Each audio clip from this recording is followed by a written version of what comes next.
Hi, it's starting out with Way Over Recipes, and today I'm going to be cooking up a T-bone steak in the Emeril Lagasse Pressure Air Fryer. So we're going to see how this does with a big T-bone.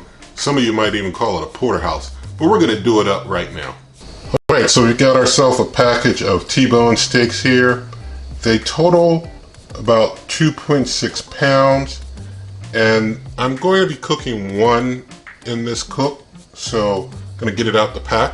Alright, so with our T-bone steak out the pack, I've got some other ingredients, got some extra virgin olive oil, got my good old Growmates Montreal steak seasoning, and I've got 1 cup of beef broth. So what I'm going to do now, I'm going to take the beef broth, I'm just going to pour that into the pot now.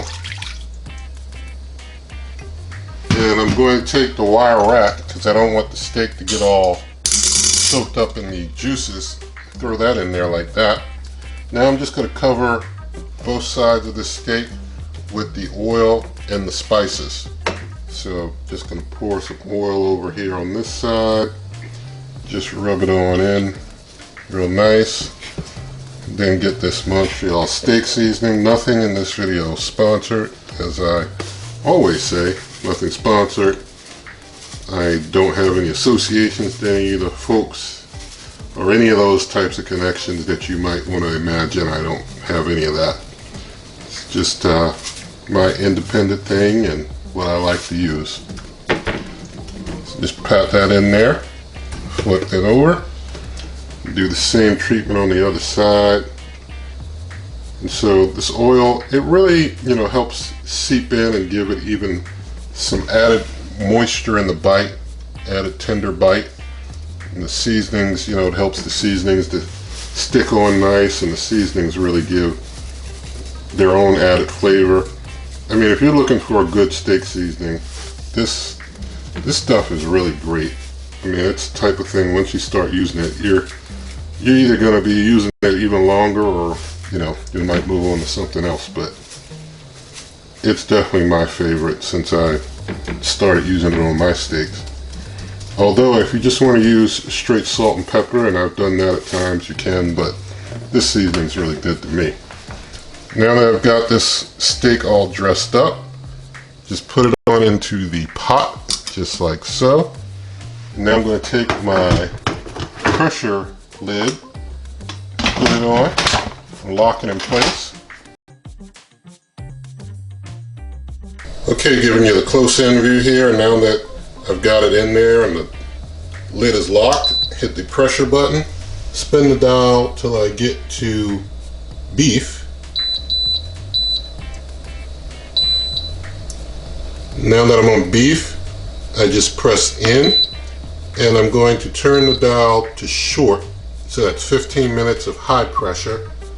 The short, medium, and short, medium, and long are just time settings. Sorry about the beeping there. But basically, short cook at high pressure, press in, I'll bring you back.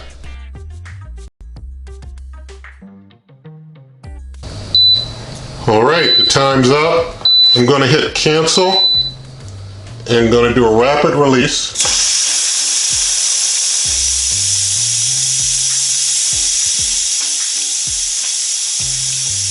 Got a good bit of pressure coming out of there.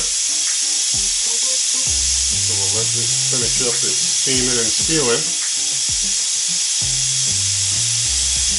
Any moment now, it'll be done, and then we can get the lid off. Always practice safety with that pressure coming out. You don't want to hurt yourself or hurt any of your loved ones. These are safer than the old school pressure cookers, but still, that pressure's no joke. I think it's coming down now. We'll hear that float drop in a moment. When you hear that little click, we know that things are a lot safer. And we're getting close, but we're not there yet. We're almost there. When we heard that float drop, you heard that little click, that's when you know it's really safe. Then we open up. Alright, now I'm going to take my thermopin and I'm going to check the temperature of the meat. And the meat is like 190 something, so even with 15 minutes, it's like beyond well done. It's like in the 190s with just 15 minutes of cooking time. Now I'm going to get the steak out, and then we're going to do a little searing. But here's our steak so far. Put it over in the pan. I'm going to get the pot cleaned out. Alright, so we got the pot cleaned out. Now I'm going to put the wire rack back in there. Now it's time to get that steak put back in. The good thing is the steak didn't like get shredded, you know what I mean? So we got a well done steak but not shredded, so it's all good. Putting the air fryer lid on now. Alright, so now I'm going to air fry to give it some searing. If it were not so well done, I would probably sear both sides. You know, if it was like rare or near medium well or something, I probably would sear both sides. But it's so far above well done at this point, I'm only going to sear one side of it. So I'm going to hit the air fry button, and I'm going to spin down to beef. Now that we're on beef, I'm going to click in on beef, leave it at 375. For the time, I'm going to adjust time down.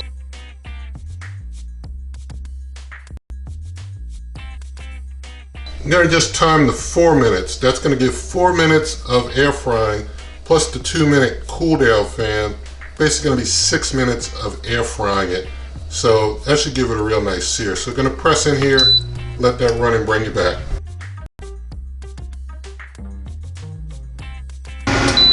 Alright, time's up. Turn it all off. Gonna get the lid off. Let's see what we've got going on in here now that we've done 5 minutes of searing on it.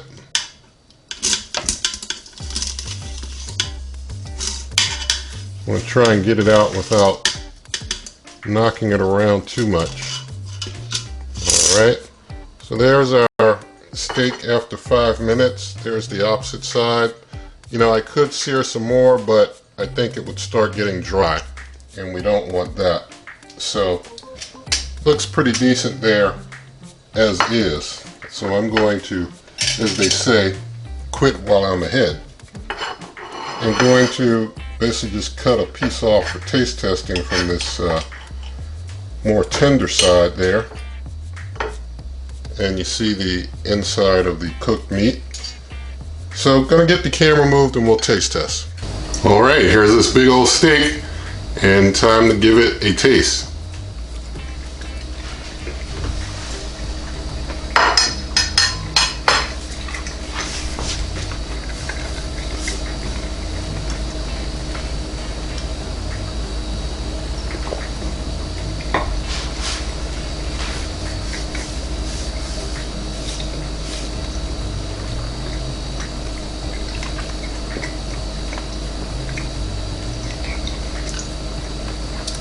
All right, so it is tender. It's a tender steak. It's a big steak, and so it's tender. It's a tender bite. It came out well, very well done. So it's tender. It's well done. If you want it rare, you're going to be having a tougher time pulling that trick off with a pressure cooker, because pressure cookers just cook things through and through. You'd have to probably try even less time, and if you wanted to try and sear it afterwards and make sure that you're still not well done, you're probably going to have to put in a good bit of work there. But, you can get your steak knocked out. Didn't take a lot of time. And, it's really well done. It's got you got some air fryer work on there. Didn't do a whole lot of deep searing on it though. Didn't get a whole lot of Maillard going on in there. And I do believe if I had kept it going longer, it would have dried things out. Things are still have some moisture in there. So, that's kind of the trade-off, and I didn't want to dry it out.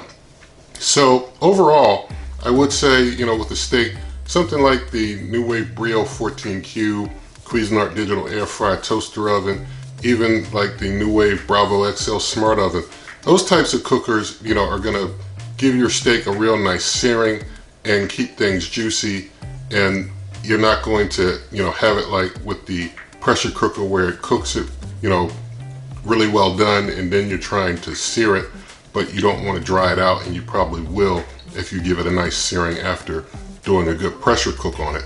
So, you know, there are other ways a lot of folks might do these things. I know, some folks might use the cast iron skillet or whatever, then, use whatever choice you want. I like to put it all in the same pot like this, and just as is, and see how it turns out. But personally speaking, when I do a steak, when the camera's off, I break out like the Cuisinart digital air fryer toaster oven or the New Wave Brio 14Q. Either way, you can't go wrong. So, with that, you'll find this recipe and others in written printable form at superwaveovenrecipes.com. You can always come to this YouTube channel by going to waveovenrecipes.com. I'm on Twitter and Instagram at waveovenrecipes. And there in the video description, links for the Emeril Lagasse Pressure Air Fryer and other cookers. You pay the same price, but you help this channel. Also, if you like this video, please give it a thumbs up. Share the video with a friend, leave your comments, subscribe to the channel, hit the notification bell, and good eating.